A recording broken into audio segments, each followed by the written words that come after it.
Sabe, Deus tem um propósito com a sua vida. Amém? E Ele tinha um propósito com o mundo. E o propósito com o mundo, com todos nós, era o céu na terra. Você cantou, venha ao teu céu, venha ao teu céu. Um dia, quando eu estava dando aula, os levitas me chamaram e que eles estavam ensaiando essa música. E eu estava escrevendo sobre venha ao teu céu. E eu falei, casou, Deus, é isso mesmo. Nós pedimos pouco o teu céu aqui na terra. Porque a terra, na verdade, quando Deus criou Adão e Eva, era esse o propósito dele, o céu na terra. Você tem noção do que era o Éden? Era o céu na terra, tudo era bom, tudo era perfeito. E ainda por cima, Deus, para selar a perfeição, Deus vinha todos os dias, era o céu na terra. Você acha que Deus vinha sozinho? Não vinha sozinho para a terra. Quando ele vinha conversar com Adão, ele vinha com os seus anjos, era o céu na terra. E, de repente, um ladrão, o maior ladrão desse mundo, ele entrou e estragou tudo. Porque Adão e Eva, eles se deixaram levar por esse ladrão. Entregaram o ouro, literalmente, para o ladrão. E a partir do momento em que eles tiveram que sair do Éden, Adão e Eva começaram a viver o inferno na terra. E você sabe que a gente tem um poder de adaptação muito grande. É só você pensar nas coisas que nós nos adaptamos e que não deveríamos nos adaptar. Nós nos adaptamos, às vezes, em ver no início de alguma tragédia, você vê aquilo com impacto. Depois você vê aquilo rindo, conversando com alguém do teu lado, você vê na televisão. Aquilo já não é uma tragédia, mas aquilo já não te dá grande impacto. E Adão e Eva, eu imagino o grande impacto que eles tiveram, porque você viveu o céu na terra, e depois você viveu o inferno na terra. Os primeiros meses, os primeiros anos, deve ter sido de sofrimento. Eu acho que pai, para viver o que Adão e Eva viveram, de ver um irmão assassinando o outro, isso é o inferno na terra. Você vê dois irmãos que, sem motivo algum, eles se odeiam. Isso era o inferno na terra, não era o céu na terra. Mas Adão e Eva, e como todos nós nos adaptamos com aquilo que é ruim. E, na verdade, nós não podemos nos adaptar. É quando nós nos adaptamos com aquilo que é ruim, nós paramos de lutar. E nós precisamos lutar para que o céu venha para a terra. Porque Jesus veio trazer o céu para a terra. E hoje você tem direito ao céu na terra. Você pode repetir isso? Diz comigo, eu tenho direito ao céu na terra. Jesus veio fazer isso. Mas, às vezes, nós temos uma família que, se alguém entrar na tua casa e sem avisar, né, porque ainda quando avisa, todo mundo fica meio que quietinho, fica todo mundo em ordem. Mas, se entrar alguém sem avisar, você pode definir a sua casa como um inferno na terra, briga, contenda, desentendimento. Talvez o teu emprego seja um inferno na terra e você tem que declarar onde você põe a planta dos seus pés que você vai viver o céu na terra. Porque esse era o propósito. Continua sendo o propósito de Deus. É só você ver quando homens de Deus começam a orar, os anjos vêm. Você viu Jesus no seu pior momento, no Getsêmani? Tinha um anjo, como Lucas relata, o Evangelho de Lucas relata. No seu pior momento, tinha um anjo ali consolando, tinha um anjo enxugando as suas lágrimas. Você vê que homens como Abraão, como Isaac, ou homens como Paulo, no Novo Testamento, você vê o tempo todo o céu na terra na vida deles. Homens que viviam problemas como nós, dificuldades como nós. Pedro, que foi preso com uma sentença de morte, como há pouco tempo nós falamos sobre ele. Mas quando ele começou a orar, diz comigo, quando eu começo a orar, o céu pode vir para a terra. Pode vir. Depende da tua oração. A oração de Pedro era a oração de quem cria. E a oração de quem crê, a oração de quem deseja o poder de Deus na terra, ela é diferente. Por isso eu queria que você abrisse comigo Gênesis, capítulo 6, para você ver uma pessoa que vivia num momento nada fácil. Gênesis, capítulo 6.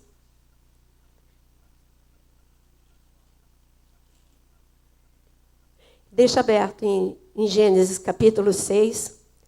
E de repente, Deus olhou para a terra e falou: não foi isso que eu planejei. Eu não quero que continue assim. Eu amo meus filhos e eu quero que o céu venha para a terra. E assim ele planejou o plano perfeito do seu filho vir. E quando Jesus veio na plenitude dos tempos, ele veio trazer para a sua vida, para a nossa vida, resgate. A palavra resgate ela é muito forte. Quando você fala em resgate, por exemplo, tem um filme, agora não vou lembrar o nome do filme, muito bom, em que um soldado americano ele fica no campo do inimigo e todo um pelotão ele se mobiliza para ir resgatar aquele soldado. Eles correm risco e eles se mobilizam para resgatar, passam por 1000 coisas, mas o principal é que aquele único soldado, ele fosse resgatado. Jesus ele veio fazer esse resgate, mas um resgate perfeito de cada um de nós. No momento que as pessoas, Deus deu uma unção muito especial para o Jonas, e quando, como evangelista, quando ele faz o apelo, sabe, é tão lindo ver as pessoas vindo e aceitando Jesus como Senhor e Salvador. Mas você pode olhar aquele momento e só pensar assim, que momento lindo, e só falar isso. Mas, gente, quando uma pessoa fala, eu aceito Jesus como meu Senhor e Salvador, isso implica em guerra, em grande guerra. Eu vou ler para você, porque você já está em Gênesis 6, eu vou ler para você Colossenses 1:13. E eu vou pedir depois que você repita comigo. Está escrito: Ele nos libertou do império das trevas e nos transportou, fala comigo, transportou, para o reino do Filho do seu amor. Eu vou ler de novo e você vai repetir após mim. E você vai falar agora na primeira pessoa, porque foi isso que ele fez com você. Fala: Ele me libertou do império das trevas e me transportou. Querida, essa palavra é forte. Sabe o que é transportar? Transportar literalmente é o que fizeram com o soldado e tantas vezes que saíram para resgatar alguém. É tirar a pessoa de um lugar e colocar em outro. Você, no momento que a pessoa ela vem aqui, ela vem caminhando ao altar, você vai, por que eu não posso ficar no meu lugar? E se Jesus falasse assim, e por que eu não podia ficar no meu lugar? Eu saí do meu lugar para vir ao teu encontro na terra. Às vezes você tem dificuldade de levantar da tua cadeira e vir ao meu encontro porque você tem vergonha das pessoas. Eu fiquei nu na cruz por amor a você. E claro que eu tinha vergonha. É claro que eu tinha o que você tem. Mas o amor a você foi muito mais forte do que qualquer outra coisa. O amor a você me fez sair do céu. O amor a você me fez enfrentar os olhos de homens, mulheres, crianças, nu, sem roupa nenhuma na cruz do Calvário, porque eu te amo. O Senhor te ama e Ele te transportou. Ele te transportou do império das trevas. O que é que a gente tem no império das trevas? O inferno na terra. No império das trevas você tem opressão, você tem vícios, você tem... Não precisa falar, mas eu não tenho nada disso. Você também não tem depressão, você não tem ansiedade, você não tem uma família problemática, você vive o céu na terra sem Deus. Quem é que está te enganando? Você acha que as drogas, aquele momento das drogas é o céu na terra? Não, é o inferno na terra. Você acha que o dinheiro é o céu na terra? Não, o dinheiro sem Deus é o inferno na terra. Tudo sem Deus é o inferno na terra. Você precisa ser transportado e ser retirado do império das trevas e ser colocado no reino do Filho do seu amor. Mas muitas pessoas insistem, mesmo transportados, mesmo no reino do Filho, do amor de Deus, você ainda vive o inferno na terra. Porque aí as trevas vêm e lançam sobre você algum tipo de opressão, algum tipo de perseguição, e você começa a aceitar, é aquela sua adaptação. Nós não podemos nos adaptar com aquilo que é ruim. Assim como você vê 2 pacientes, dois que recebem um diagnóstico. Olha, você tem 80% de chance de voltar a andar. E outro fala, você tem o mesmo diagnóstico, a mesma previsão. Você tem 80% de chance de voltar a andar. Um nunca vai voltar a andar. O outro que vai se esforçar, porque ele não vai se conformar, ele vai fazer todos os exercícios, ele não vai bancar o coitadinho. Esse você vai ver andando. Sabe, tem acho que 1 ano e meio atrás, num encontro, o Cris Duran, ele levou um homem junto com ele para o nosso encontro. Era um encontro, não foi no lugar que a gente sempre vai, foi num lugar diferente. E, de repente, no meio do encontro, o Jonas falou assim para mim, olha para essa foto. E era a máquina do rapaz. Na máquina fotográfica tinha uma foto de uma mulher na cama, careca, a pele dela era preta, ela estava toda torta, e ele falou assim, Naira, ele crê que ela vai voltar ao normal. Eu falei para ele, o que aconteceu? Falei para o marido. O que aconteceu? E ele contou a história em que ela ficou grávida, na hora do parto aconteceu um problema com o intestino, e, para resumir, ela estava com septicemia, porque toda a impureza do intestino tinha proliferado para todo o corpo, no ventre, e tinha passado uma infecção generalizada. E eu falei para o Jonas, que ele entende dessa área, eu falei, você já viu algum caso? Porque eu fiquei tão impressionada com a foto, e o homem com tanta fé. E eu falei assim, você já viu algum caso de reversão?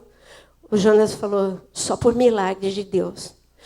Mas, de repente, a fé que estava naquele marido, eu falei, e o bebê? O bebê está sadio e está em casa. O bebê estava com 1 mês e meio naquele momento. E aí a fé daquele homem, ele contagiou a gente. De repente, eu comecei a sentir uma fé sobrenatural. E nós oramos, e eu falei assim, Deus, eu nunca vi uma coisa dessa, mas eu creio no teu poder. Eu creio que o Senhor é poderoso para restaurar a circulação, retirar todas as bactérias. E nós começamos a orar, cremos, e aquele marido ficou até o final do encontro, e ele creu. Não era só nós que estávamos orando, tinha relógio de oração para tudo quanto era lugar, é um caso conhecido. E quando foi a surpresa, depois de 2 meses ou 3, eu vejo no YouTube ela saindo, ainda debilitada, mas ela saiu falando, saiu andando, e a pele dela não era negra, como eu tinha visto. A pele dela era branca, ela é branca, a pele dela é branca. E quando foi a surpresa, quando a semana passada recebo um outro vídeo, ela completamente perfeita. E ela vem aqui, no nosso Homens Desculpa, mas ela vem no Congresso de Mulheres. Eu vou pensar no caso de vocês, se eu vou deixar vocês ouvirem o testemunho dela na sexta-feira. Mas o testemunho dela vai ser na sexta-feira, a abertura do Congresso de Mulheres, no dia 7 de setembro, e vai ser dia 7 e dia 8 de setembro. Mas por que eu estou falando isso? Porque hoje é dia de ceia. E hoje é dia de milagre. Aquele marido tinha fé. Ele sabia que a mulher dele não ia ficar ali. Aquele marido, ele tinha certeza que Deus é o Deus do impossível. Eu quero saber se você tem certeza que Deus é o Deus do impossível. Ele podia dizer, eu estou vivendo o inferno na terra, e eu vou continuar vivendo o inferno na terra, porque agora a minha mulher vai morrer, e eu vou ficar com uma criança. Nós tanto desejamos essa criança, e agora eu vou ter uma criança sem a mãe, e eu sou apaixonado pela mãe da criança, eu sou apaixonado pela criança, mas eu quero a minha família, eu quero o céu na terra. E ele creu que era possível ter o céu na terra, e hoje ele tem a esposa, hoje ele tem o filho, ele tem o céu na terra, e você pode também ter, mas você precisa crer, você precisa desejar, você precisa saber que o teu Deus é poderoso. Ele é poderoso se Ele é poderoso para nos transportar do império das trevas para o reino do Filho do seu amor, como que Ele não pode ser poderoso para entrar no teu problema, para entrar na situação que tanto tem te angustiado, que tanto tem feito você sofrer? Um homem numa geração, Noé, ele acreditou nisso. A geração dele era viver o inferno na terra. E eu queria que você lesse comigo Gênesis capítulo 6, que você já abriu. E no versículo 8 está escrito assim, que Noé achou graça diante do Senhor. E agora, aí conta a história de Noé. Em um versículo fala a história de Noé. O que Deus era para Noé. O que Noé era para Deus e o que Deus era para Noé. E está escrito assim, eis a história de Noé. Noé era homem justo, era homem íntegro entre os seus contemporâneos. E Noé andava com Deus. Noé andava com Deus. Agora, como eram os seus contemporâneos? Versículo 11. A terra estava, o que está escrito aí? Corrompida e cheia de violência.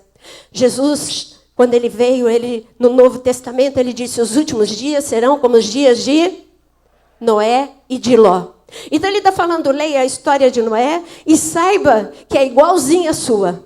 Você tem muitos contemporâneos. E o Senhor está falando, você tem muitos contemporâneos e todos eles vivem uma vida, a terra está corrompida, as famílias estão corrompidas, as finanças estão corrompidas, o mundo está corrompido, mas você está nessa terra e você que mora nessa terra, você pode ter o céu na terra como Noé, se você escolher andar com Deus, se você escolher, andar em justiça, como está escrito, em integridade, você ser diferente. Você precisa decidir ser diferente. Por isso que de manhã, quando 70 pessoas desceram as águas, mais de 70, e grande quantidade de jovens, eu disse, esses jovens eles são corajosos porque eles decidiram ser diferentes. Porque descer as águas é dizer, eu vou ser diferente. Todo mundo tem uma vida sexual livre na minha idade, mas eu escolho ser diferente, eu escolho viver em santidade, em pureza, em integridade.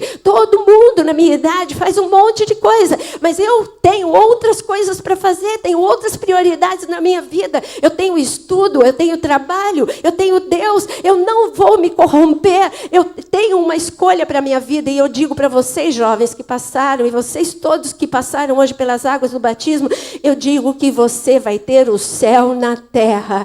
É possível ter o céu na terra no casamento, é possível ter o céu na terra na família, é possível ter o céu na terra em todos os lugares, em todos os ambientes. É uma decisão nossa. Porque muitas vezes nós é que provocamos o inferno. Somos nós que trazemos um ambiente pesado, com nossas gritarias, com as nossas mágoas, com as nossas tristezas, com os nossos nervosismos. Mas quando você decide, eu quero andar com Deus, eu quero o céu na terra, o melhor acontece na sua vida. Você não vai deixar de ter problemas, porque a decisão de Noé não mudou o fato de que um grande temporal, e não qualquer temporal, mas um temporal que durou 40 dias, veio sobre a terra. Não anulou o fato de que águas violentas vieram sobre a terra e tenham inundado a terra. Eu não estou falando que você tomar essa decisão, as coisas vão ser perfeitas, mas no final tudo vai ser perfeito. O milagre de Deus vem na sua vida. Quando você tem essa decisão, você vive o espetacular de Deus. E quando Noé entrou na arca com a sua família, Deus falou para Noé, Noé, constrói uma arca. E quando Deus fala para você, meu querido, eu quero que você comece a orar e jejuar, porque o milagre vai acontecer, você acha que nada vai acontecer. Gente, eu fiquei tão impactada com aquela foto, quando ela eu vou até perguntar se ela ainda tem aquela foto, deve ter. Aquela foto era a coisa mais horrível em cima da cama, para você ver uma mulher, que não parecia nenhuma mulher em cima de uma cama, mas aquele homem, Deus mandou ele construir uma arca. Deus falou para ele, a tua família vai ficar inteira. Eu sou o Deus da vida, eu não sou o Deus da morte, eu sou o Deus da vida. E sabe o que vai acontecer? O que ele fez? Ele creu, ele não ficou chorando ali no hospital, ele foi para um encontro, para buscar Deus melhor ainda. Ele creu e ele ficou com a máquina fotográfica, ele mostrava, olha pela minha mulher. Ele contaminava. Todo mundo que chegava perto dele tinha fé para orar, porque ele queria o céu na terra. E ele construiu a arca. As águas violentas vieram contra eles, mas Deus salvou aquela família. Sabe, eu vi o testemunho dela essa semana completo, e teve uma parte que me impactou muito. Eu fiz uma cirurgia quando eu tinha 15 anos, e o anestesista ele cometeu um pequeno erro. E eu voltei da anestesia só a consciência, mas não os movimentos. Então, eu fiquei por alguns minutos sentindo dor. Eu não posso descrever para você o que é aquilo. Escutando as pessoas falarem, sentindo tudo aquilo que uma pessoa que está em cirurgia não pode sentir, eu estava sentindo a dor. Eu tinha voltado, mas os movimentos não. Mas as sensações todas tinham voltado. E eu gritava, falava, socorro, Deus, Deus, me ajuda a desmaiar, eu quero desmaiar agora. Senhor, não é possível. Que sensação horrível, que coisa horrível.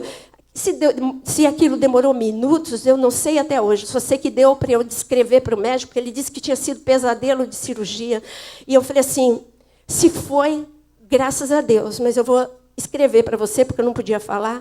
Eu falei assim, eu vou escrever para você tudo aquilo que eu ouvi você falar. Olha, você falou isso, isso, isso, e a enfermeira falou isso, isso, isso, isso. Ele ficou branco, ele falou, você voltou. Ele falou, é verdade. Você escutou, você voltou. Você pode, processar, você pode fazer qualquer coisa. Foi um erro de anestesia, você pode fazer qualquer coisa. Mas eu não quis fazer nada. Por que eu estou contando isso? Porque essa mulher, ela ficou nesse estado, a consciência dela voltou, tiraram os medicamentos, e ela voltou. E ela entendia tudo, ela ouvia tudo, mas ela não tinha movimentos para responder. E então, uma pessoa vinha todo dia no CTI, 3 horas da tarde, com um uniforme azul, e vinha orar por ela. E assim, depois que ela saiu, ela lembrou dessa pessoa e voltou para o hospital. Ela falou, azul marinho, não é médico, eu acho que faz parte dos faxineiros. E ela foi lá no hospital e falou assim, que cor que é o uniforme dos faxineiros? Azul escuro. Então, chama o do turno. E trouxeram a pessoa do turno, no período em que ela estava, e falou assim, você orou por mim, você orava por mim todos os dias, às 3 horas. Ele olhou para ela e falou, eu não. Eu orei por uma mulher podre. Por você, não. Ela estava irreconhecível para quem viu. Ele falou, mas eu sou aquela mulher. Agora, eu só quero perguntar uma coisa para você. Por que você orava? Porque Deus falou, você vai orar todos os dias por ela. Enquanto ela não sair deste lugar, você vai orar por ela todos os dias. E eu obedeci a Deus. E ela disse, ele chorava, e ele clamava, e ele não conhecia. Querido, se isso aconteceu, esse milagre, você está vendo quando Deus quer um milagre, ele começa a movimentar todas as coisas. Deus quer que você viva um milagre, porque ele é o mesmo ontem, hoje e eternamente. E você pode viver o seu milagre. É só você crer que você pode viver o céu na terra. Fala comigo, eu quero viver o céu na terra. É nos piores momentos que você pode viver o céu na terra. E assim Noé entrou naquela arca. Deus, isso é o céu na terra. Está sacudindo, as águas são violentas. Senhor, eu não sei para onde eu vou.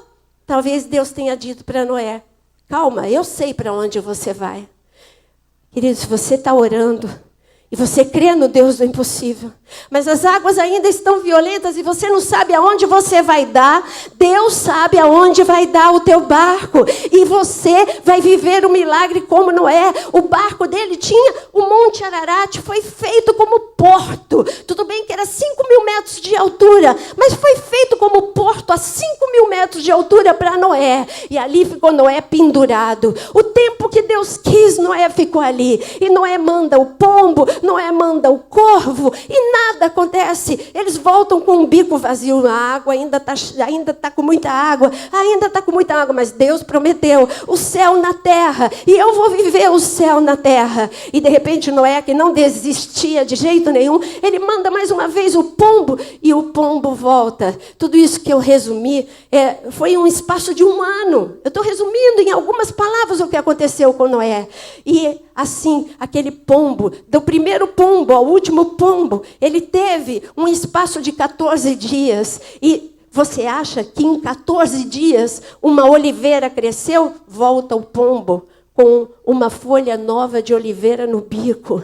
E Noé entendeu, se tem oliveira, é porque tem árvore. Se tem árvore, é porque não tem mais água. E por isso eu posso descer da arca, eu e a minha família. O milagre aconteceu. E aí, quando ele desceu, Deus não se conteve. Deus falou: é o céu na terra, Noé. Por tua causa e por causa do amor que eu tenho pelo homem, eu vou colocar um sinal no céu. Enquanto tiver esse sinal no céu, eu tenho aliança com o homem. E assim Deus pôs o arco-íris. Você já viu algum arco-íris na sua vida? Quem já viu um arco-íris? Levanta a mão. Ah, o Deus de Noé é o mesmo que o seu?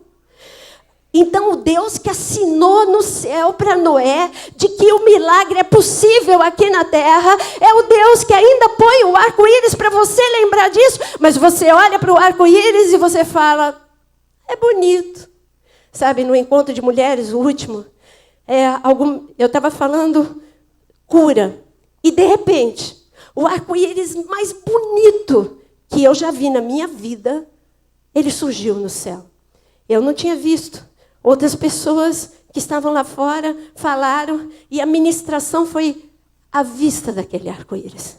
Ele era o arco-íris com as cores mais vivas. Ele era o arco-íris com as faixas mais largas e definidas que eu já vi na minha vida. E todo mundo estava impactado.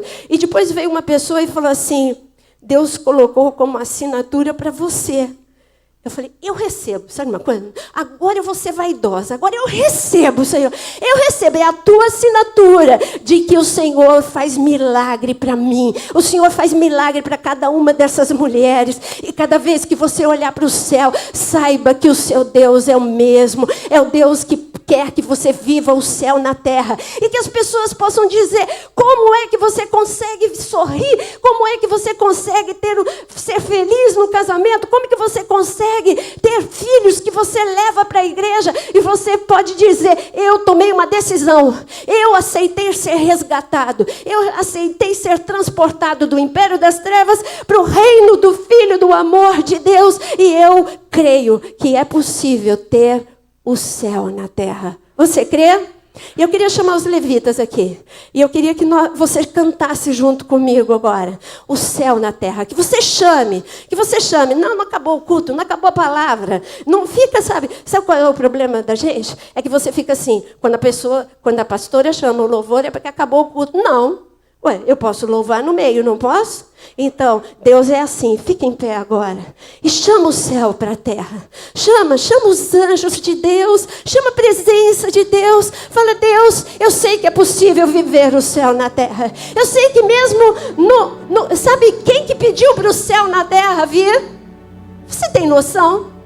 Você está entrando numa fornalha de fogo. Aquela fornalha, ela nunca foi acesa tão forte como foi naquele momento. Mas Sadraque, Mesaque e Abdenego entraram dizendo: céu na terra, céu na terra, céu na terra. E sabe o que aconteceu? O céu veio para a terra. Melhor do que o céu, Jesus veio para a terra. E Jesus passeou com eles no meio da fornalha. Por isso, se você está vivendo uma fornalha, se você está vivendo um momento difícil, diz: eu quero o céu na terra. Vem, Jesus, anda comigo no meio da minha fornalha. Vem, Senhor Jesus, anda comigo no meio dessa situação. Chama como o marido da Bianca: Senhor, eu estou vivendo um inferno. A minha esposa está podre em cima de uma cama. Mas eu creio que eu posso viver o céu na terra. Eu creio.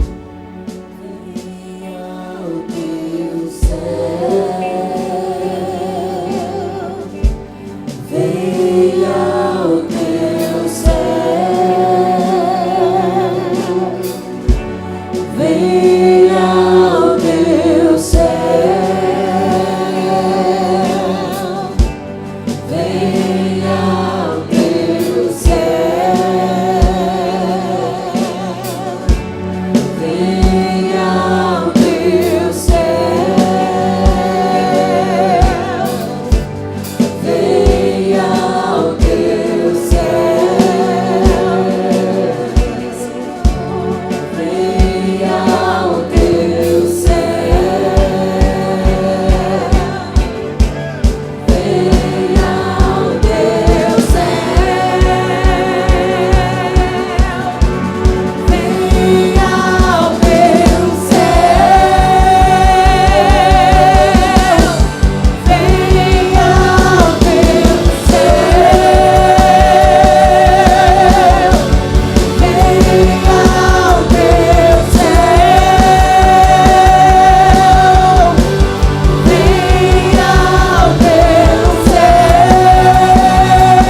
diz: Senhor, eu creio que eu posso viver o céu na terra. Em nome de Jesus.